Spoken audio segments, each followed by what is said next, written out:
All right. Hello, everyone. Thank you so much for joining us. My name is Steve Flores. I'm the Director of Alumni Programs here at Pitzer College.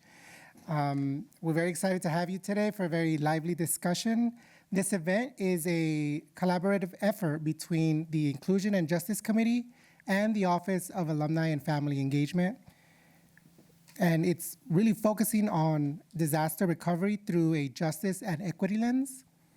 It is my pleasure to introduce Mina Duguay, class of 1993, who serves not only on the alumni board, but is also one of the 3 Inclusion and Justice Committee chairs.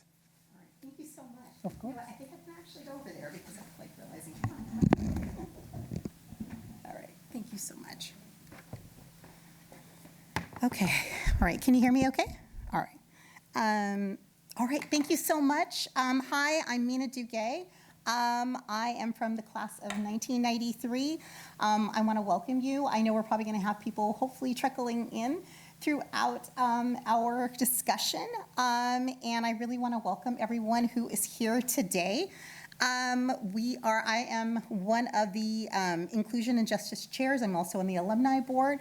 And we do have 2 other chairs. One is with us, Dr. Susie Warren, 1978. And thank you so much. And we also have Tom Moore, 82, who could not be with us today. But I just want to introduce them as well. So I just want to provide a brief overview of the Inclusion and Justice Committee's purpose. So we strive to address issues of justice, equity, and inclusion for all marginalized groups within the Pitzer community. The committee members work together to organize and execute 2 events each academic year. One's in the fall, and of course, we're having this one in the spring, and we're really excited about that. So right now, I would like to go ahead and introduce the panelists that we have here today. And in a little bit, they will be able to introduce themselves as well. We have first off, we have Jennifer De Silva, 96, and is an alumni impacted by the 2024 line fire in San Bernardino County. We also have Kiana Villamar, who is from 25. She is a Scripps student whose family lost everything in the 2023 Maui wildfires. And just a little bit of information, for 2 years, Kiana was an intern for Project Think, sorry about that. And then, and that is, the director is Dr. Susie Warren, who heads that, has been doing that for over 40 years. So, and we also have Kim Solano. She could raise her hand. Thank you so much. Monterey County resident and business owner who is still reeling from the Moss Landing power plant disaster earlier this year. And we do have some current student filmmakers from Media Studies professor Ann Kaniko's eco-documentary class, and we're actually going to be featuring and sharing a little bit of the film that they've been working on. And please, excuse me if I mispronounce your name, please correct me, Rachel Ma. We have August Koskoff, sorry about that, and Chloe Heath. And we thank you all for joining us. I know, we're going to ask a lot of questions today, and it's not always going to be the easiest thing, and we really appreciate you being here and sharing your stories with us. Thank you.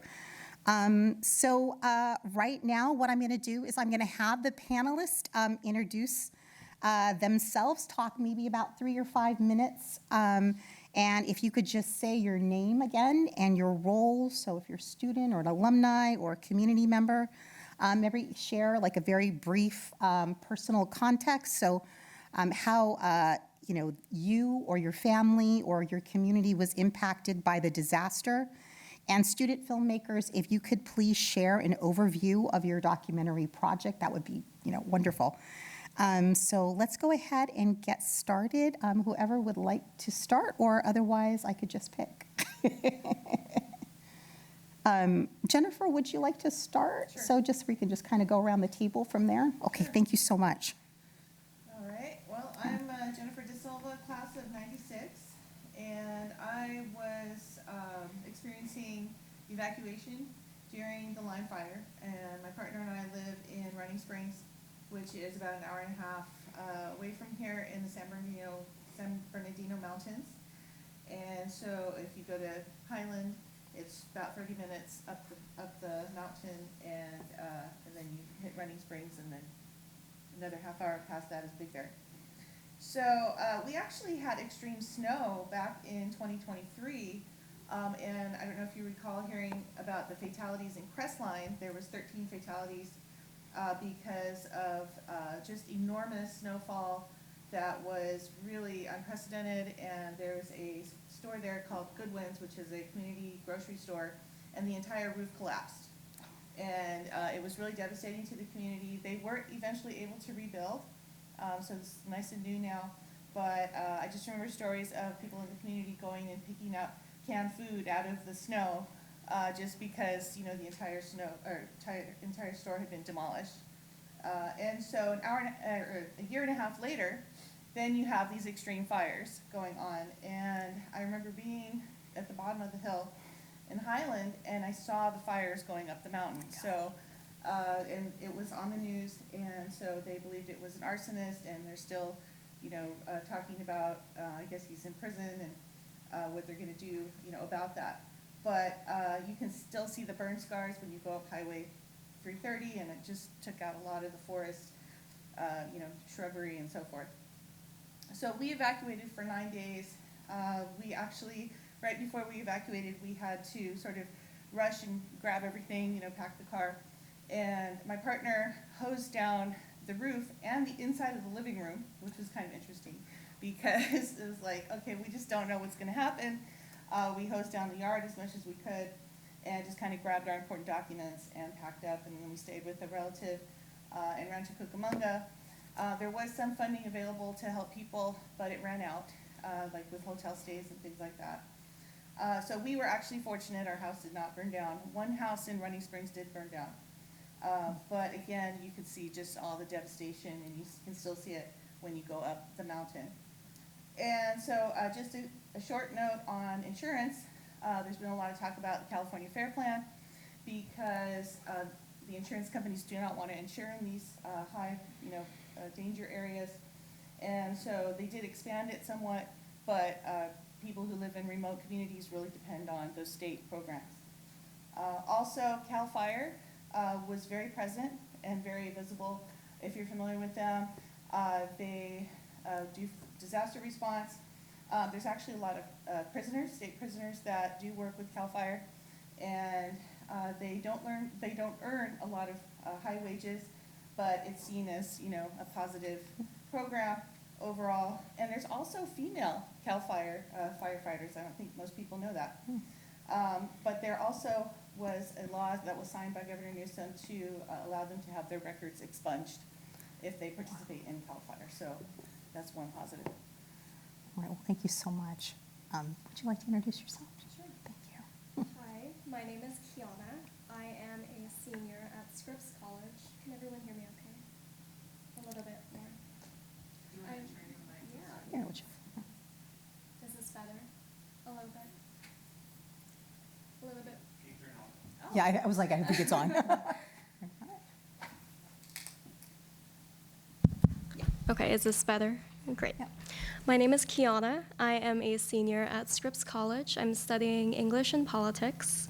And I guess I'd like to start by saying that I wasn't physically there during the fires that happened in fall of 2023. I was actually here in Claremont. I had just finished up an internship at Project Think with Dr. Susie Warren. And so my experiences are vastly different from that of my family's who was physically there and experienced the fires. I'd say my role was more however I could help from afar here in California. So whether that may be assisting with insurance documents, tax documents, planning whatever next steps that may be for my family, and even mental health support. It was whatever that my family needed me to be, and how I could help from afar. I'd also like to say that apart from my physical experiences, how I experienced the fires from my end here in California, a lot of the information that I know of what happened, everything during and after, and even how everyone is doing right now, are a recollection of the experiences that have been told from my family's perspective and from the perspectives of my loved ones, and they are not my own. In the fires, our home was lost, and right now my family is in the recovery process of either rebuilding or choosing to move out of island, which I think they are leaning more towards rebuilding.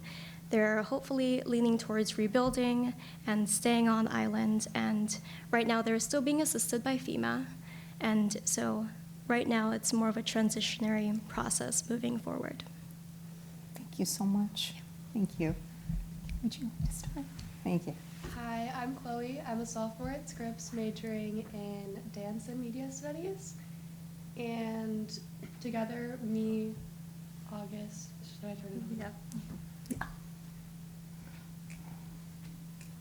Okay. Is it on? Okay.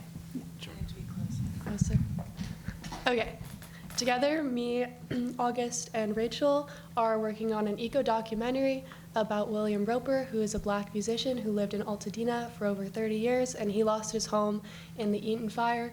So we're telling his story about the process that he went through, and also how music has played a part in his recovery and his community that's been there to support him through that. So we're just trying to help him tell his story and give him a space where he can share the experience that he went through.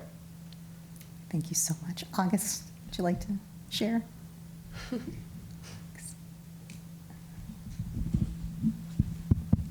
Yeah, hi, I'm August Koskov. I'm a junior at Pitzer College, and I'm studying media studies and Spanish. And yeah, I think just to talk a little more about the film, when we initially met to discuss creating it, we thought it would be, instead of sharing the entirety of like the kind of trying to pack everything into the film, we thought it would be more powerful to focus on William Roper's experience with music through the fire, and in addition to that, kind of follow his lead in terms of what he talked about in the interview.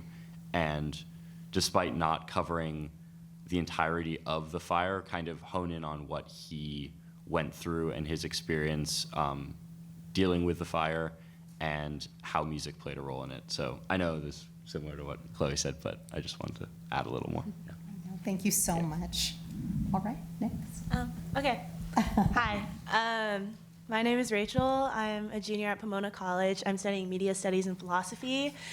I think Chloe and Augie did a really good job of summarizing the film, so I probably don't have to say that. And thank you everyone who's here who, had a more personal loss with the fire. I'm from Los Angeles. Augie and I are both from Los Angeles. So we have, a lot of friends and family who lost their homes, whether to the Eaton fire or the fire in the Palisades.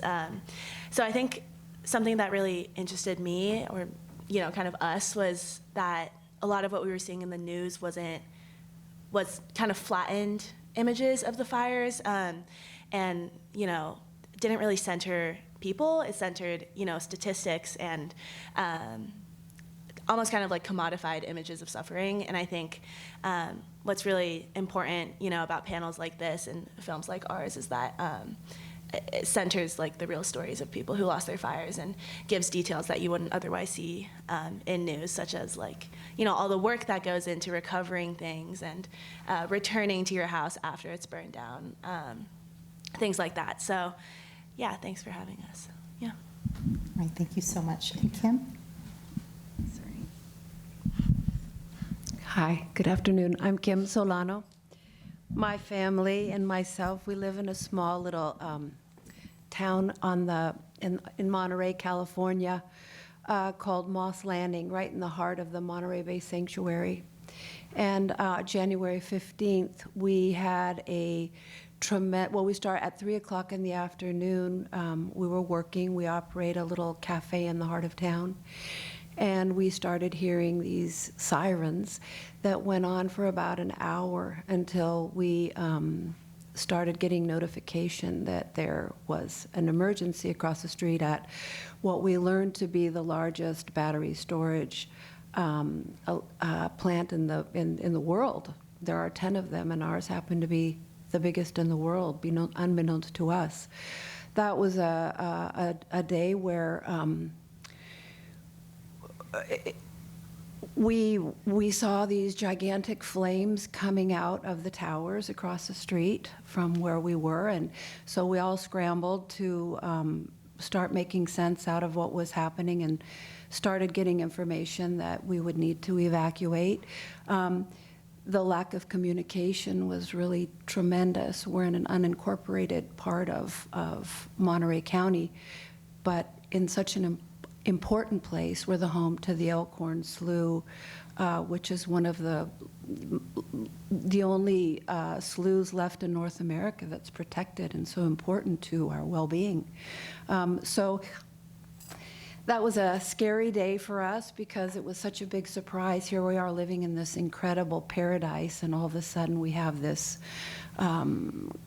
uncertainty about what are we really living next door to, what's really happening. And there was very little information about what was really going on. The evacuation only went on for 24 hours. The fire went on for 3 days. And after we closed for 2 weeks, letting all of our staff go, coming back to work, having another incident February 18th, we decided to close our doors. We don't know, for maybe forever. We're just doing business in a different way. We're closing our doors to doing business the way we did before, now that we know what we're living next door to. And now we're trying to figure out how to make sense of how to move forward. The next 9 months, as they disassemble this toxic mess across the street, there's always a threat of flare-ups. Probably unlikely, but we don't know that. So for the next 9 months, we're just, taking it day by day. We open 3 to 5 hours a day just as a place for our community to still gather. We really feel like we're the heartbeat of the community. So anyway, that's my story for right now. Well, thank you so much, all of you, for introducing and sharing a little bit about it. And we'll definitely have some more questions for all of you after we view the film. So right now, we are going to go ahead and we are going to screen. Are we ready to go ahead and do that? Whenever you're ready, we're going to screen the film that was created by our 3 student filmmakers. They said it was about William Roper, who's a musician. So there was another film also, but we have our wonderful students here today featuring theirs.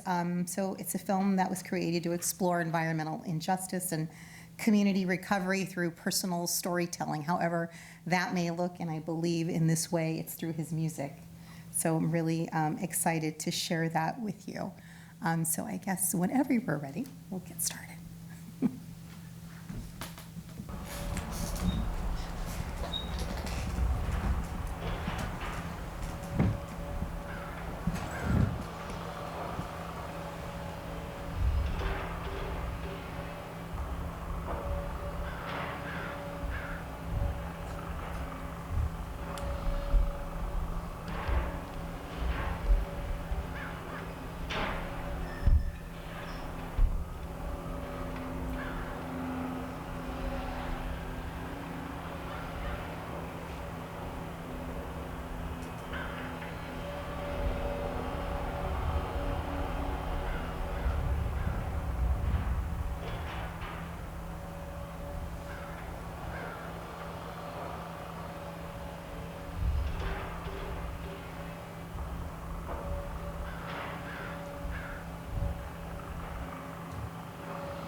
In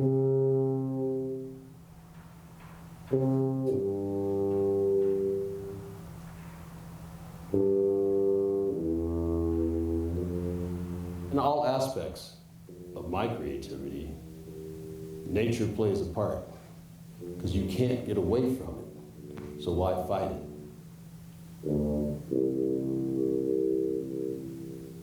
When I write compositions, I need to have a story or I need to have an image. So I may start with a bird flying, a bird flying.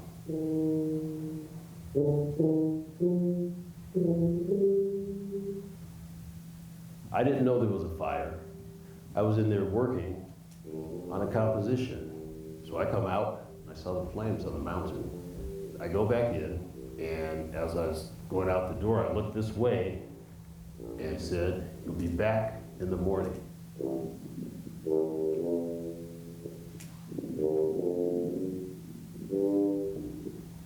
You know, in the early days,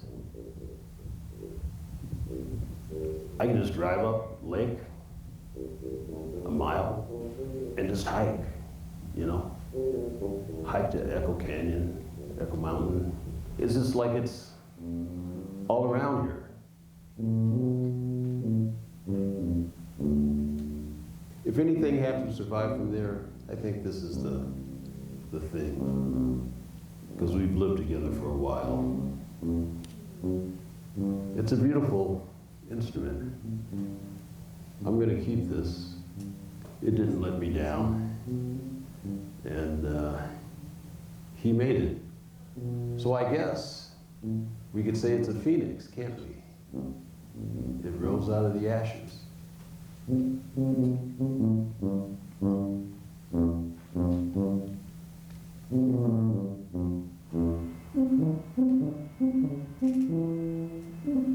You know, a big part of music is the community.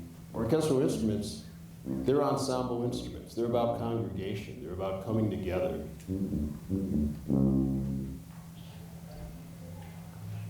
Good evening, everyone. Thank you for being here. Thank you to the organizers. All right, this piece is called Procyon Lotor.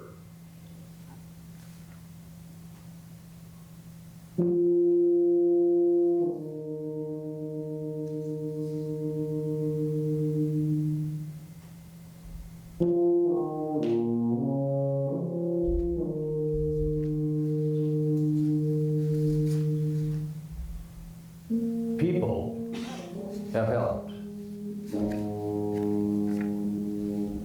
People offering shelter, people offering support, people just calling. Yeah, that matters. That makes the biggest difference. You know, the tuba, it's the language that I know. And it's a struggle. Every day you have to try to set yourself free. And the tuba sometimes helps me do that.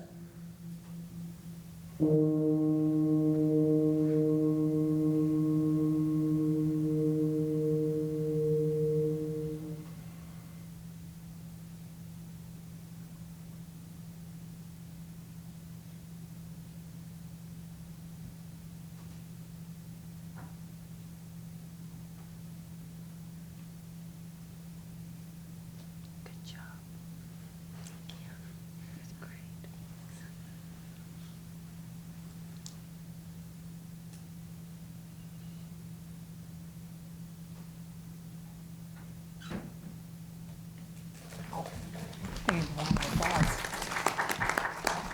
Wow. That was, and that's just a small part of your film, right? That's the whole film. That's a whole Yeah. film? Oh my gosh. That's, okay, well, wow, so impactful. I mean, that was amazing. That was, yeah. Thank you. I'm just curious, and I know it's not a question on here, but how did you come to connect with him? How did you find him? I think our professor in Kaneko had some contacts that I see. told her about him because she was looking for different.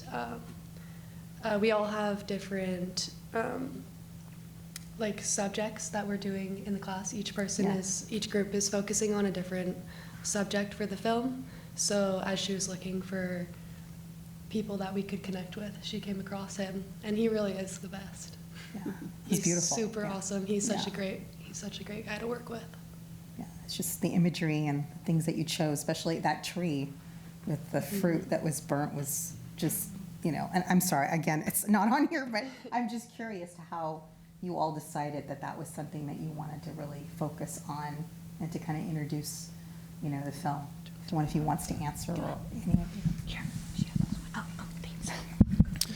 Yeah, so we met early on in the semester after we came together as a group, and we were talking about what would be most impactful, and we thought about the fact that covering like large swaths of information usually maybe might not be the best way to get across a message, because there's so much going on, especially in such a short time.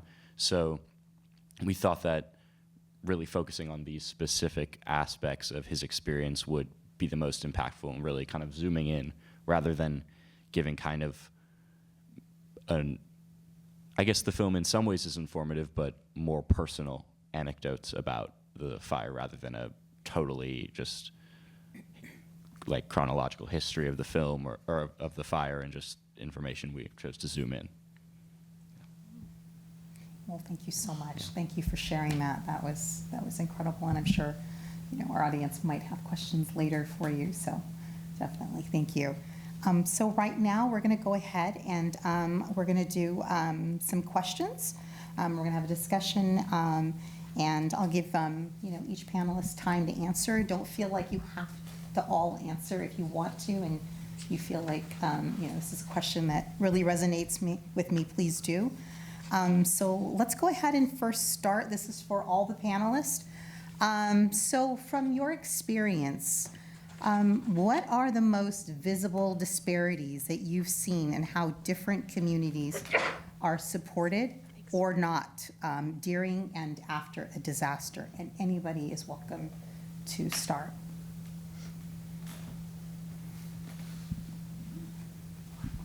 I think one of the most important aspects of this question would be, the lack of,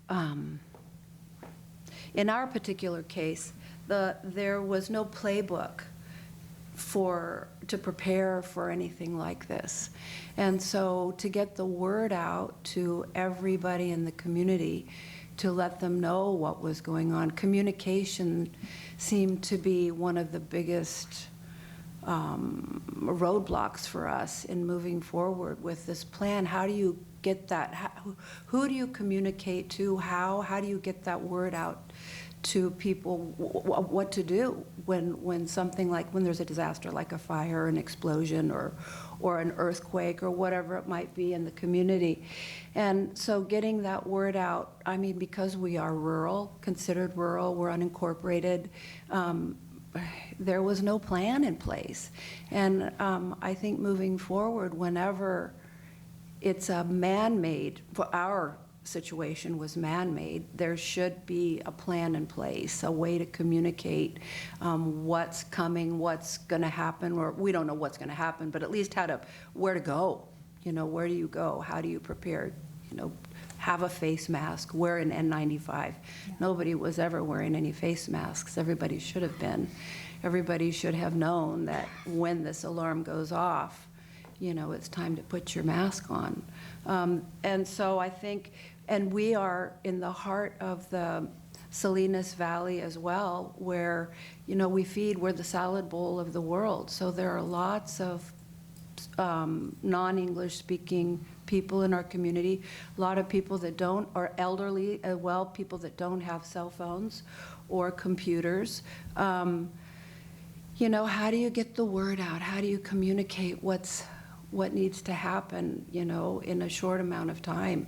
And there was a just tremendous lack of organization. And anyway, that was one point that I thought was very important. Thank you. Does anybody else like to answer? Sure, I can answer. It's still on? Great. Okay. So I've noticed a lot of visible disparities.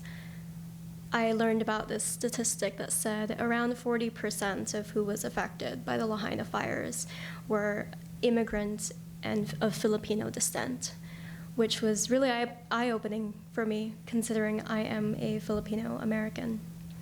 And I guess more generally speaking, a big major issue that popped up was insurance. So whether you had home insurance, partial, fully covered, whatever insurance that may be, and even the difference it made whether you had home insurance or you rented a house.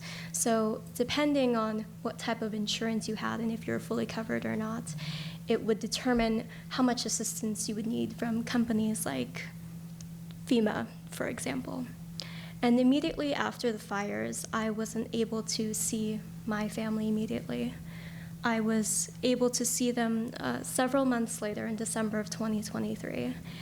And transparently speaking, I don't think there is any amount of descriptions or photos you could look at on Google Images that really prepared me for what I saw.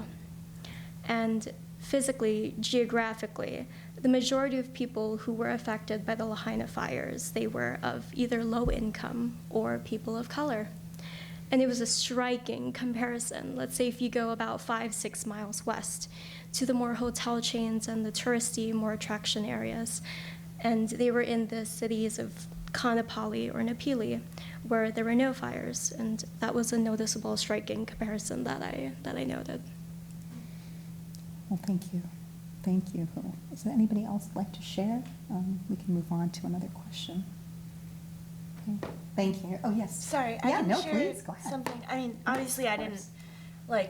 I wasn't a victim of the fire, but I know Roper, the subject of our film, he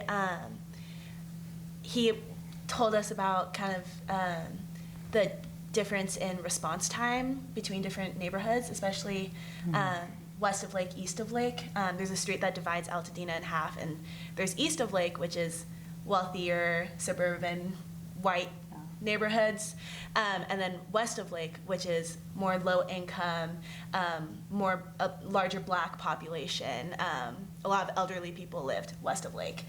And so east of Lake got the notification to evacuate much earlier than west of Lake. So obviously, there's speculation about why that was, especially since the fire impacted both neighborhoods equally. But I think that's something that we see a lot, even just in media coverage. I'm thinking about the media coverage between Hurricane Katrina and the Palisades fire, just how different neighborhoods are portrayed in the media. And in Katrina, it's they're swarming the grocery stores. They're it's a rampage, they're stealing all the stuff. And then in the Palisades, it's oh, look at all these beautiful homes that are lost, all these families that have been torn apart. So I think, race and income definitely impact how people are impacted, whether in media coverage or literally by evacuation time, literally when you're told to leave the neighborhood. So it's. Yes. Can I add something to Of that? course, absolutely. I noticed, we are a restaurant that is known for its serving sustainable seafood, farm-to-table produce. So after the fire, we had lots of people calling us to say, don't serve any of the local fish. Where are you buying your produce? Where are you buying any of your food right now? Is anything local?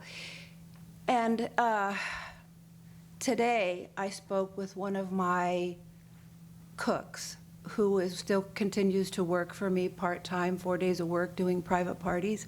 But she went back to the strawberry fields to work this week for the first time since working for us for almost 8 years.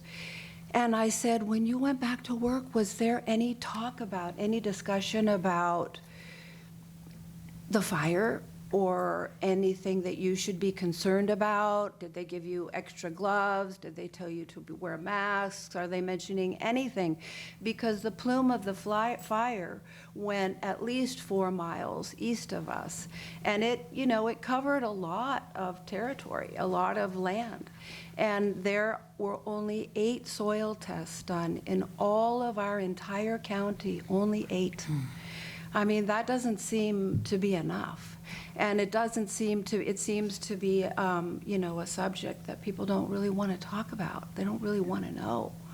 And so I just thought, that is another form of major disparity, the people that are working in the fields or the fishing industry, or people that are out there, working and could be or not be affected, but nevertheless are not getting any information of any kind.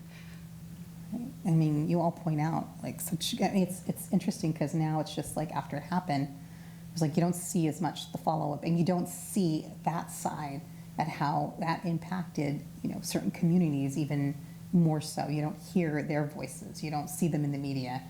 Yeah, the impacts don't happen overnight. It's, Right. could be 3 to 5 years. Yes. What should you be looking for, if anything? Yeah. None of those considerations have been, yeah. Well, thank you so much. That was, yes? Can I ask a question? Is that all right, or should we wait, or is that okay to ask? Yeah, okay, yeah, of course. I'd like to ask you, Shamana Ray, I heard a podcast today with John Stewart and Governor Beshear in Kentucky. And Governor Beshear was bragging that they are building the biggest battery. You've heard about it. I'm just hoping you send your concerns to them, because We he's talking will. about the economic boom, but that community needs to know what you know. Oh, yeah, they really do. They really do. So you guys are on that. Yeah, we sure are. We formed a that's probably part of one of the questions. We ended up forming a grassroots group called Never Again Moss Landing. And it has been way more informative than any government entity. I mean, we really are the ones trying to find our own answers, getting our own testing done. And sharing. And sharing, yeah. Thank you so much for sharing that. Yeah, That's, really. yeah. Okay, so let's go ahead and talk a little bit about those who were impacted by the Maui wildfires and the line fire and the Moss Landing disaster. What forms of aid were available to you or your families immediately after the disaster, and how accessible did they feel, like logistically, emotionally, or bureaucratically? Whoever wants to take that. We had a community center about a mile away from our house, and they had a lot of things like light bulbs and things that are just practical. And there were some power outages. Fortunately, like I said, we didn't get power outage at the snow disaster. There was a lot of power outages as well, which was part of the fatalities. So electricity is an issue in the mountain communities. And so giving out things like light bulbs, food, and just some emergency supplies. And it was kind of, watching social media too, just seeing Facebook pages, community pages, and people would kind of say, oh, hey, today go to the community center, they're giving away a box of, so you kind of just had to, word of mouth. Thank you. Does anybody else want to share? Moss Landing had a shelter in Castroville open up, which is about, 5 miles away, but it was a very cold day. There was no heat, and you couldn't use the heater because of you couldn't use any sort of air filter systems because of the toxicity in the air. And so that was the absolute only thing that we were offered, was that night in that shelter. That was it. Oh my gosh. Yeah. Wow. Yeah. Yeah, I guess something similar that's been said in both responses was, after the fires, I looked online, and in some social media platforms, I saw resource redistribution centers started popping up. So these could take the forms of where they were would be maybe some parking lot spaces, local parks, recreational centers, to give a few examples. And some of the resources that they were distributing were food, clothes, toiletries, and other necessities. The issue was, for my family specifically, that these redistribution centers sometimes weren't accessible by car. And so, has anyone physically been to Maui? So, yeah, okay. I'm a visual learner, so hopefully this is helpful for you too. So Lahaina you have in the middle, And then Napili, Kaanapali, the hotel areas are kind of to the west. And I guess the nearest larger city-like areas would be Kahului and Wailuku, which is about 30 miles on the other side of the island. We call it the other side. But in between, you would have road closures, roadblocks. So generally speaking, if you had a distribution center that was offering some resources in over by Wailuku, Kahului, the roadblocks, the road closures, some people in Lahaina and some people in Napili and in the more western areas, they couldn't have access to those in Kahului and Wailuku. And on top of that, when you have kind of the power lines were down. So it was a step harder to try and figure out where these resources, where these centers would be, and if you could physically get there via car. And logistically speaking also, I was able to find out about these resources because I am on social media pretty much every day and I go online pretty frequently. But my parents, who are well into their 50s, my grandparents who are in their 80s, they're not gonna look on social media to find where these distribution centers are. And so it was a lot harder for them to look and physically be there at those redistribution centers as well. Well, thank you so much. So going off of that, so hearing sometimes the difficulties of, depending on where you're at to get those resources. And I believe, Kim, you mentioned there was a grassroots effort. So we wanted to kind of just a little bit know, like maybe in some of your communities too, if there was community-led or grassroots efforts that stepped in where official responses maybe fell short. So how did that compare in contrast? Or maybe if you heard, maybe not directly in your community, but you heard of some, and and as you say, maybe there's some that appeared on social media that we, definitely, if you guys can share that, that'd be, great. Well, I know in our instance, the grassroots community has been everything. I mean, really, really, and what continues to keep our voice alive, because it's been several weeks since we haven't had an incident after we've been told at every weekly Board of Supervisors meeting that we still need to be on the lookout for these flare-ups, which means shelter in place. So it's, it continues to, we need to keep that voice alive because we need to keep our situation from happening to other communities, as you were speaking about. So many people, you don't get to vote on these, whether you want these in your community or not. They get passed through the PUC. And it doesn't, your planning department, hopefully, I know our planning department feels very, very, I'm sure, embarrassed by allowing this to have ever been permitted to come into our community. And so that's where we need to really fight, is in that permitting process. How do these get placed in new communities? Ours was a repurposed plant, so it made more sense. That green air, we thought, wow, this is a really good idea. If the sanctuary isn't fighting it, if Moss Landing Elkhorn Sanctuary Foundation or, MBARI, which is responsible for our Monterey Bay Aquarium and global research, oceanographic research, we all thought it was a good idea till we realized it wasn't. And at least not the kind of batteries that are stored in our plant.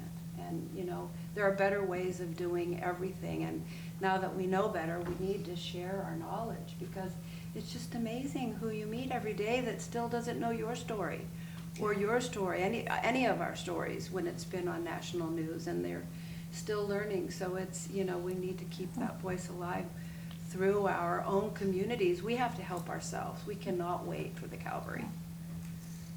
Yeah, we really, really do need to help ourselves. Does anybody else want to respond to that question? If not. I can give a quick example. So something that immediately comes to mind was I was tasked with helping to replace all the medication that was lost that my family took on a daily basis. And so one of the first things I did was I called up every pharmacy that I knew of on Maui. And to my luck, none of them responded to me. Well, I mean, the lines were blocked, so it was really hard to get through, and even on my end, the lines were busy, so I wasn't able to kind of place an order for them. And so one thing that I did was the Red Cross had advertised that they could help whatever it may be, they could help. So I went online, I filled out an application, and I went to work. I receive a phone call from them while I'm at work, and I miss it. And so I see 5 minutes later, I have a voicemail. I step outside, and I call them back. No response. I'm thinking to myself, it's okay. You know, they'll get back to me shortly. They're an official. They're the Red Cross. They will get back to me. So I wait hours, a day, 2. They never get back to me. And it was really disheartening. It was really disheartening at the time because I had believed and I had trusted that because they were advertised as more official. They were the Red Cross, that they would get back to me. But that didn't end up happening. What did end up happening was that my sister, who was on the other side of the island, she was able to get the medication to my family. And so I guess in that example, my sister was a more immediate and on-the-ground kind of help and assistance to me than the Red Cross was in that example. So finding more that your community or your family and your immediate community is the one that created those opportunities to get those resources and to help to rebuild in that versus, big organizations and that. Yeah, So, exactly. Wow. Okay. Well, thank you so much for sharing that. It's really hard to hear about that. I mean, but I'm glad that your sister was able to be there and support your family.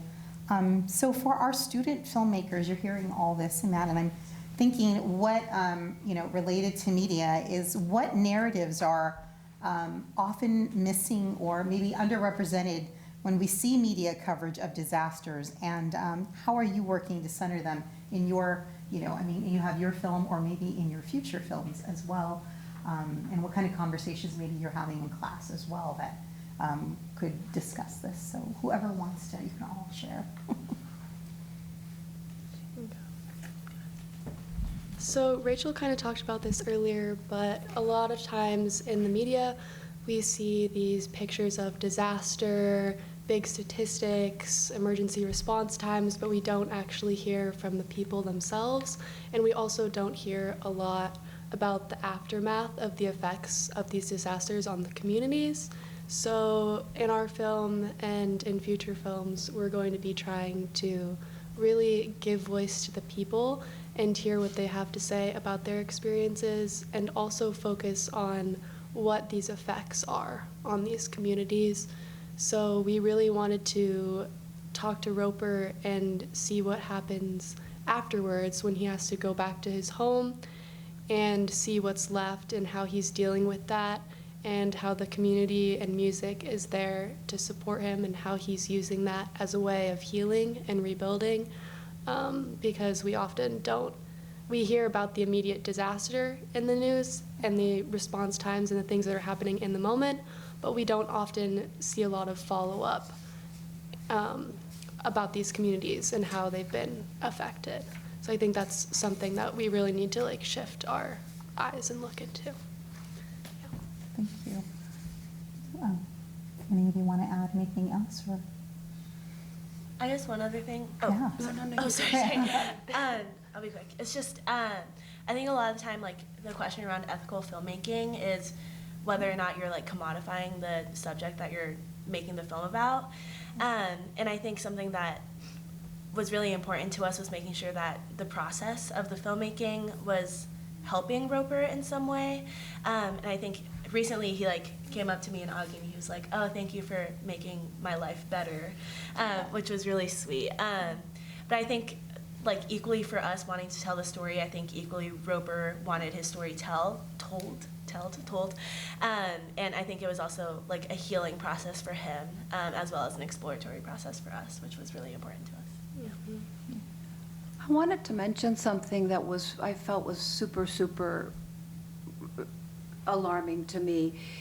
When there is a disaster, of course, we're worried about humans, the people involved, but the livestock, and the animals that are all involved also in these tragedies is another aspect of it. For us, it has to do with the food chain part of it, the food that we're going to be eating. And, these people that have farms where we live that have been, tainted by these heavy metals, their horses have to graze. Their sheep and their goats and their chickens are laying eggs. You know, they're all going to be providing food for these families or for sale over the next 3 to 5 years. So there are all kinds of so many aspects of disaster that are unrepresented, and it's great to have filmmakers that can, touch on all these different layers of what happens. Yeah. Yeah, it's great that you found somebody, if more people could do that and share those stories and we get those out in the media, I think that's wonderful. So we need to hear those stories and we need to know how we can, fix things for the future, make changes. But thank you so much. So as, talking to the whole panel, here we are at Pitzer. So what responsibilities do academic institutions have? Not just educating about disasters, but in actively supporting frontline communities before, during, and after crisis. What do you think? Well, I would like to speak again, Well, because you we can. have the Please, Moss go Landing ahead. Marine Yes, Lab yes, next yes. door to us in our community, part of San Jose State University, where they do study biology for their master's degrees. And we have a professor there, Ivano Aiello, who really saved us during this disaster, because he had been doing soil testing before through the grants that he's been working with through the university. So he had baselines for us to compare with what's happening now. And so having the university there so involved for us was huge. I mean, you can just only imagine how important it's been for us. Yes. Yeah, I'm currently in a class called Concerning Landscape, and we were discussing the soil testing in Altadena, and there's been a lack of effort by the government to conduct proper soil testing. I believe they were only testing around 6 inches of the soil, the top 6 inches, which the contamination can go far beyond that. And one thing I heard was about how, I believe it was Harvard, it could possibly also have been Stanford, were actually helping contribute to this effort of soil testing. So I think that's one way that universities, especially universities with as much money as Harvard, can step up and really provide this help to citizens, because universities truly have so many resources that can be used for good, and I think this is really one of the ways that they can step up and be of help. Yeah, I agree. Is there any other ways that you think universities or any other academic institutions could, provide those services or resources, that you've thought about that maybe that they're not doing right now? I think, I'm just thinking for a sec. It's okay. And that's a question for everybody too. Okay. So. No, but yeah, please, no. Yeah. I mean, in our case, just mobilizing filmmakers, you have an entire battalion of people who are just young and want to do something, they're searching for jobs, searching for internships, searching for things to work on. It's just whether you're gonna actually mobilize those people, whether it's through a class or even just sending out an email and giving funding or resources. Yeah. It's so easy. You just have a million people who are gonna jump on the opportunity. So Yeah, UCSC for us has also been very helpful.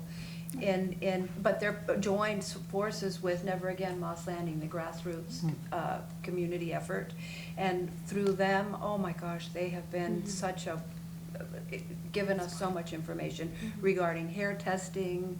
They came out and did soil sampling, service testing for us through their program, through the university. So yeah, you're so really crucial to our communities. Yeah, absolutely. Yeah. Is anybody, would you like to? Yeah. I guess I could speak on my experience with Scripps and say that I'm so grateful for the resources and the support that Scripps College has given me.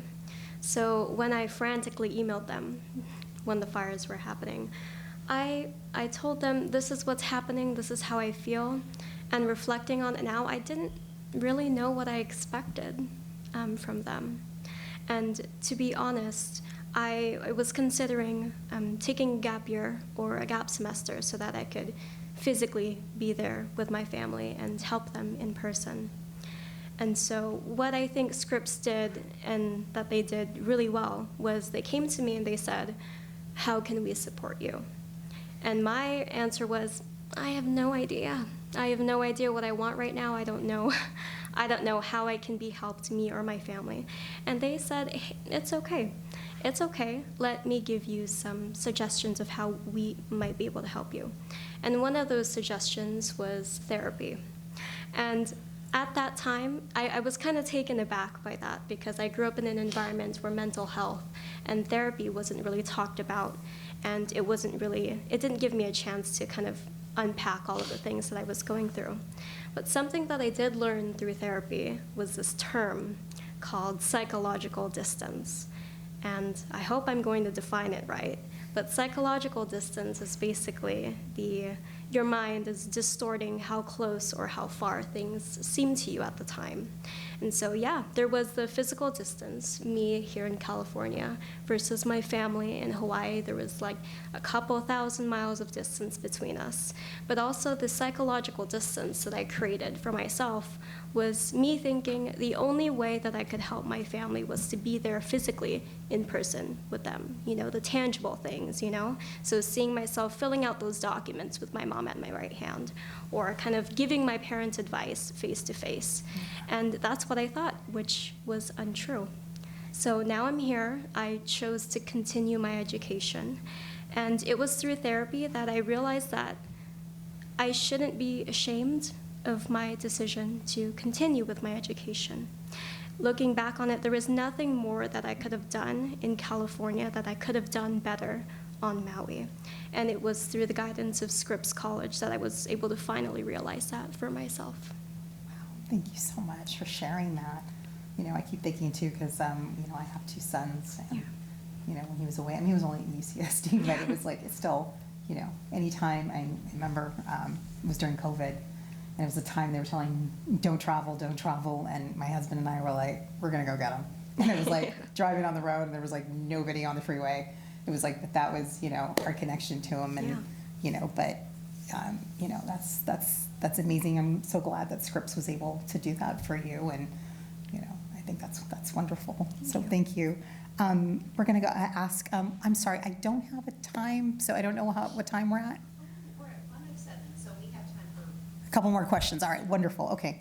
So also, I wanted to ask, and this is for the whole panel, how can policy be reshaped to create a more equitable emergency response system? Because I know we talked a lot about that, and a lot of you addressed the inequity of the response times, or the way different communities were treated during several of the different fires.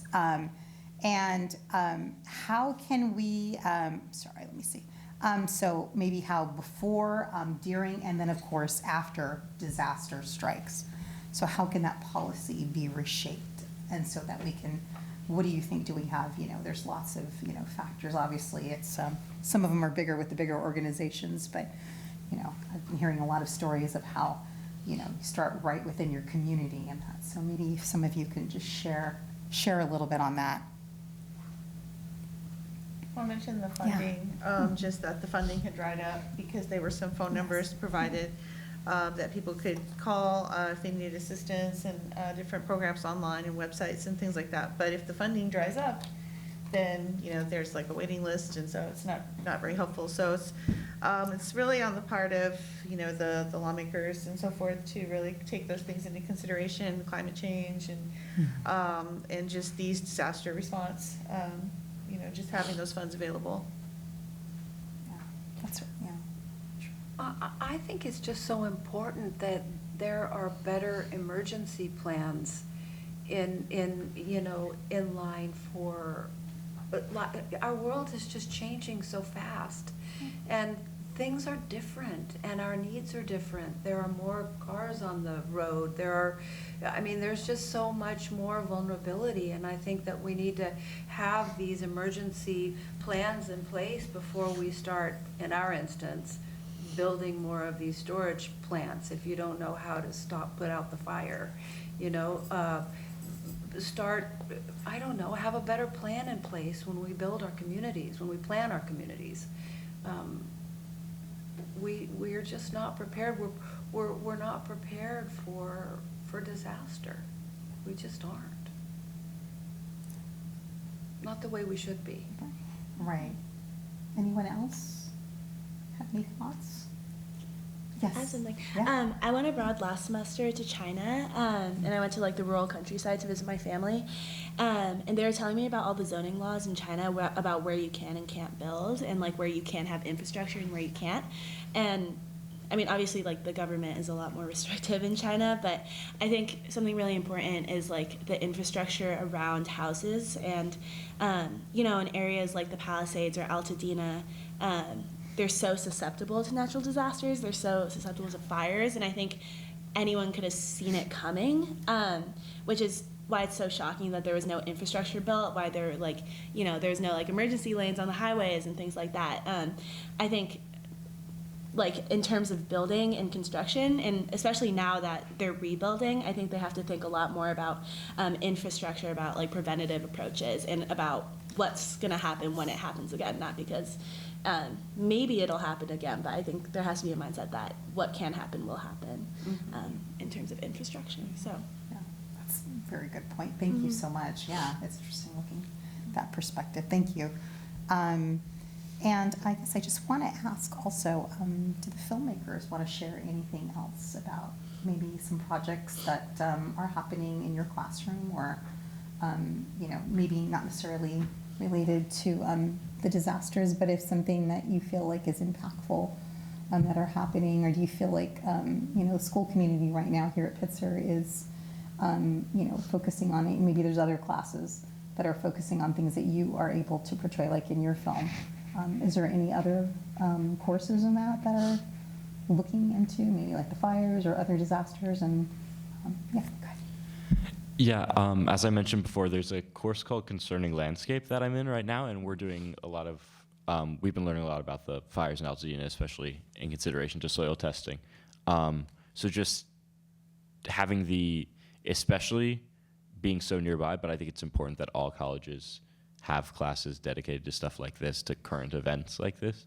And, but there's an importance to learning about these things that are happening at your front door, because it's like, it's without them, there's this, especially at universities, there can be this just lack of awareness to the things that are happening around you outside of the university. So I think to be having them brought up in class and having lessons about them and projects about them really helps to put them more front and center as much as the professor can, and the students can, and just to have this awareness that these things are happening. Thank you. Yes, I agree. And I feel like Pitzer is one of those colleges that, you know, yeah, has students that are, like you said, there's always, I think it was, somebody had said that it was, you know, you have students that are just, you know, ready to go and like, what can we do and what can we do to help? So I think that's great. So, okay, so maybe like one of the last questions. So what would you like people, especially those not directly impacted, to understand or do differently when it comes to disaster relief or advocacy? What would you say? And I would love to hear from, you know, everybody on the panel if you're okay with that. Just get your thoughts and ideas.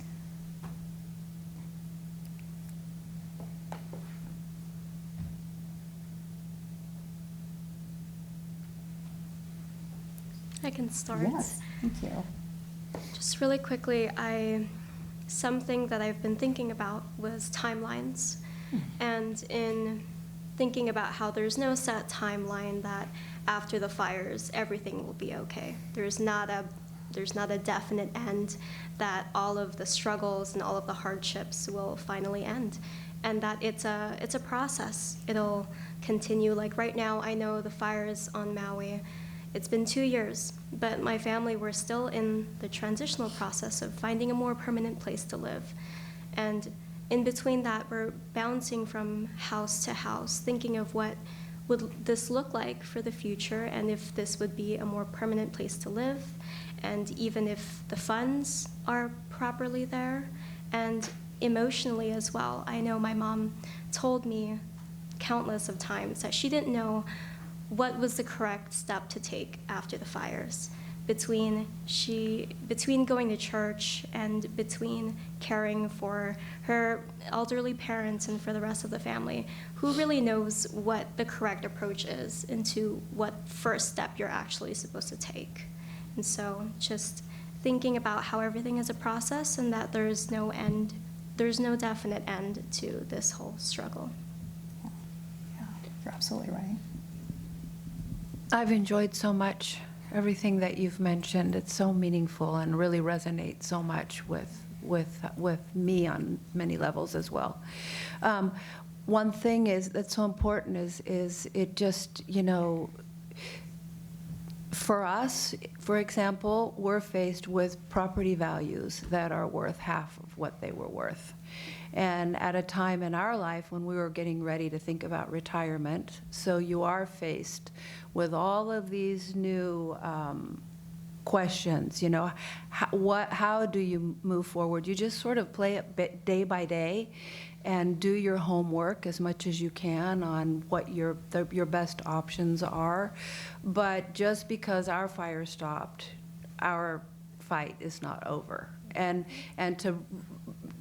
to remind people that just because you don't see any visible damage, or how, can you explain to me why my property is worth half of its value as it was if you don't see any visible damage? So it's what we don't see that's so difficult after these devastating incidents, that it just takes time. Yeah, it takes time for everything to fall into place. Does anyone have anything else to add or share?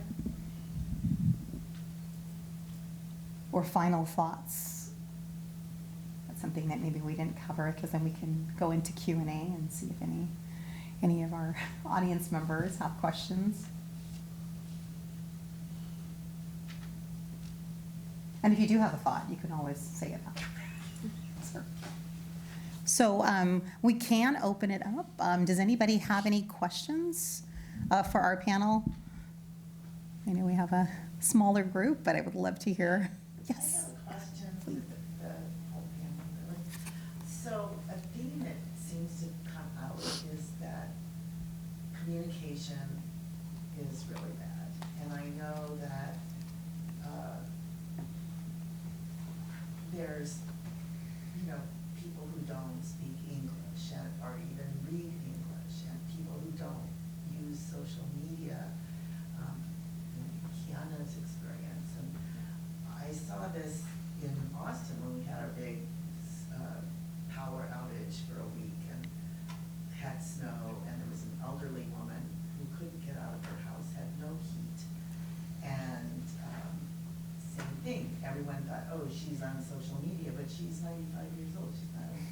So I'm thinking, I'm wondering about that problem, and then the connection to higher ed and media studies. And would media studies, or is it more of a communication studies issue of trying to find ways to solve that problem, of how you strategize around different kinds of communication in an emergency? Just a question about how, or maybe it needs to be part of, as Ken mentioned, part of the emergency plan that certain members of the community need with different forms. Would anybody like to answer? Have thoughts? I don't know what the answer to that is. I think part of, I think the last thing you said really resonated with me. Like while I and I think others wish that there could be a way to connect with people. I think one of the best ways to connect with people is through media. But like you were saying, people who are older, people who aren't on social media aren't going to have that ability. So I think really the best way, like you were saying, is to have designated people within certain neighborhoods, certain communities, who can go and check in on these people who might be needing help. Because while I wish the government could have operations in place to also be doing this, it doesn't, for me, it doesn't feel like something that would be able to, that they would put into action. And while that could be another route, I think that one of the most effective routes would be, like you said, to have designated people within communities notified and made sure that they were checking in on these others in the community. Seems like a good idea. Yeah. I was going to say, I think there's also kind of like an over-reliance on media to get information across. Like, I think we all know that media can be really unreliable in the information that you receive. So I think, you know, like, in the olden days, like, there would be a newspaper boy that would just, like, yell things out to people, you know? And I think something I've noticed is, like, with everyone who's, you know, experienced the natural disasters, like, I think there was, like, a big reliance on community and, you know, getting information, like Roper checking in on his neighbors, on his, like, elderly neighbor, trying to get him out. I think the most reliable source of information is, like, always going to be through human-to-human interaction. And I think there's kind of, like, a declining of that in our media digital age, but, you know, I think the importance is ever growing. So. Yeah, thank you. I keep feeling like, you know, when we're talking about like classes and then, and you know, you were telling about how students are so wanting to help, and that I feel like it's going to have to come from our younger generation to come up with those ways to be like, hey, let's come up with these ideas. Let's, you know, we want to be able to, if there was something, you know, that happens again that's, you know, impacting our community, we want to be able to help our families. We want to be able to help our elders, or, you know, anybody who doesn't have those resources. How can we, you know, we can connect with them. It's like, I think that's what always happens is like immediately like social media, but we do forget some people don't use that, you know, and they don't know what's going on. And you have to find other alternative ways to be able to find a way to communicate. And like you said, you're, you know, the person, you know, the musician, he was, you know, he goes and checks on his neighbors. I mean, that's like, I think what they used to do way back. It's like, you know, you go check on your neighbors, you go check on, you know, on the people around you in your community. But, you know, so that's, thank you. Yeah. And does anybody else have any questions? Or, I mean, I think we're going to be nearing our time, right? Okay. So if they don't, I want to thank so much all of our panelists for sharing their stories, because, you know, I'm a person who connects very well, like with people, and when I hear your voices and you share your stories, sometimes I'm trying to hold back emotion, because it's like I can feel it in through your voice. And I want to thank you, because I know there's some hard stories that you had to share. And I want to thank our student filmmakers for sharing your wonderful film. That was very impactful, it was very powerful. And I hope we get an opportunity to be able to share it more often. And I also want to thank the audience for attending. I know some people had to go. And, you know, just, you know, let's encourage our continued dialogue and action around issues of disaster recovery and justice. I also want to, you know, invite anybody to connect with our committee, and then also with the Office of Alumni and Family Engagement for any future programs and initiatives. So thank you so much.